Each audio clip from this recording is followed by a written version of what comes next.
you have any people Gee, that clip looks familiar, right? It's only been played on my YouTube channel for the last 15 years who on a are regular basis. contributing to a major circulation American journal. We do have people who submit pieces to American journals. Langley was laundering narratives to the press and into the public's veins. The most trusted names in news were working wittingly or unwittingly as deep state conduits of disinformation. At least 22 American news organizations, from the New York Times to Life magazine to CBS, had journalists on the CIA payroll.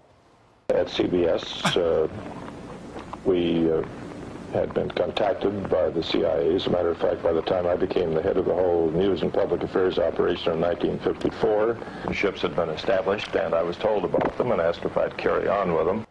And the cover-up continues, although the lies are more blatant now. Bravo, Jesse. I am impressed. I am proud. And not to brag, but just to put things into perspective about how far behind the curve Fox News is. Independent media personalities like myself, Alex Jones, Luke Rudowski, Jason Burmis, Gary Franchi, and others have been reporting on Operation Mockingbird for literally 20 years now. Alex Jones for probably 25 years. And if there's one thing you know about me, I have the receipts. So here's Alex Jones and I talking about it 15 years ago, back in 2009. And that's my first question for Mark Dice. We're going to play some clips of him calling into radio shows. He does this and really has a big effect with Sean Hannity and Bill O'Reilly and many others. He's also an author. You know, people wonder why is it that these guys won't talk about these issues, and it all goes back to Operation Mockingbird, which was started back in the 50s. And this is not just me saying this or Alex saying this. There was a congressional hearing back in the 1970s, in the mid-70s, that uncovered that the CIA was paying reporters to plant stories and also gatekeep. And so you wonder why these issues don't make it out. But I mean, now it's just admitted that the Pentagon alone spending $5 billion on domestic propaganda and buying reporters and planning stories. I mean, that's why it's everywhere.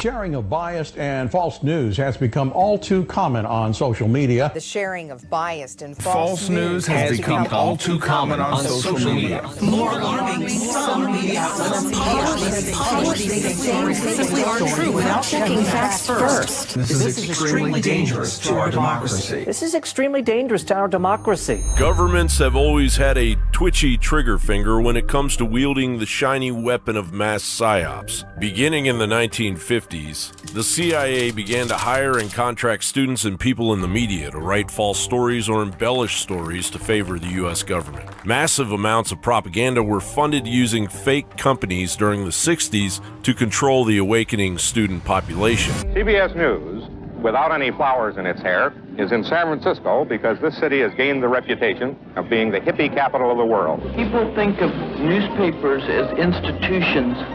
We don't try to cater to the audience so much as shape and develop those people that are ready to rebel in this society. The church hearings ripped the bandage off in the 1970s, exposing Operation Mockingbird. Well, I believe that the internal workings within the agency itself are a matter that we must look at very closely to be sure that this kind of thing doesn't happen again, if it can be prevented. Revealing the infiltration of the media by the CIA and interested parties. The 1977 Woodward and Bernstein piece, The CIA and the Media, delved further in, revealing the amounts the reporters were paid by the CIA. But the CIA's craving for harder psyops couldn't be quenched, and as media evolved, the CIA expanded their reach into American film, music, and television. How about this? Why don't they just have at the beginning of each film, made with the support of the Central Intelligence Agency,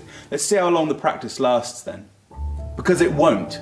Because people will look at it and say, oh, it's one of those propaganda films. Until the Manchurian Candidate, Barack Obama, opened the floodgates in 2012 with the modernization of the Smith-Munn Act, unleashing unyielding CIA propaganda on the unsuspecting American people. Now, in 2024, The ragged media landscape, weaponized to the hilt, actively serves the public a steady diet of omission, while a record high 39% of Americans say they don't trust the media. And the media is on life support. In 2020, 16,000 jobs were cut from the print, broadcast, and media workforce. By 2024, major players in the media landscape were cutting staff. Vox, Vice, The Intercept, Now This, BuzzFeed, The Business Insider, Time, The Los Angeles Times, The Washington Post, NBC News, and others sent many packing. And as Rome burns, Old Yeller fiddles. Every time the Bidens check in on how far the ball is moved on the investigation of their corruption, investigative journalist Catherine Herridge was there, detailing their grifting treason in great length. She was simply too damn good at her job. One of the people that our viewers trust,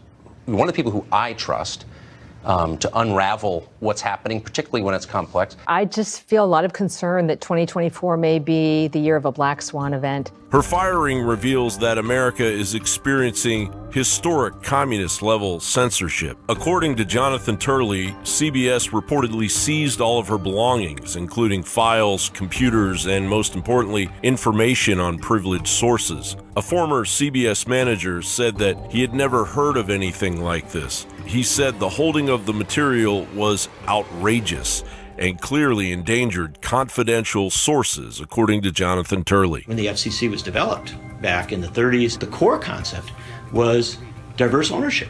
You wanted a lot of different owners in a lot of different places. There was a vision of that goes back a very, very long way.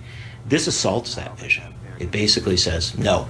You have one little group of people sitting in an office someplace, and they decide what's being discussed all across the country. As George Soros eats up 220 American radio stations, the First Amendment and CIA propaganda are on a collision course of monumental proportions, which will ultimately result in either third world totalitarianism or a return to the veritas of the Fourth Estate the American Constitution and its people defend. The shadow government will be forced out into the open, one way or another. John Bowne reporting. I know that everyone here will soon be marching over to the Capitol building to peacefully and patriotically make your voices heard. It's not about justice, it's not about agenda, it's not about mobilizing people, it's about dialing for corporate dollars. These two parties have sold the U.S. government and the American people to the highest bidders.